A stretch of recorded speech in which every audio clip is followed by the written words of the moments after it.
எவ்வாறு நானுமே கண்ணாடி முன் நின்று பார்த்து கொண்டே ஒன்றாகச் செய்திட 100 நாடகம் ஒத்திகைகள் செய்து எதிர்பார்த்திருந்தே எதிர்பாராமலே அவன் எதிர்பாராமலே அவள் ஓ பின்னிருந்து வந்து என்னை பம்பரமாய் சுழற்றி விட்டு உலகுண்ட பெரும் வாயல் எந்த வாயோடு வாய்ப்பதித்தார்.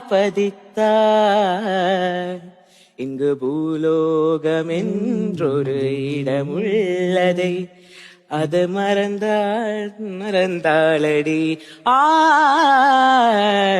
உன்னை காணாத நான் என்று நான் இல்லை, விதையில்லாமல் வேறில்லை. நிதம் காண்கின்றவான் கூட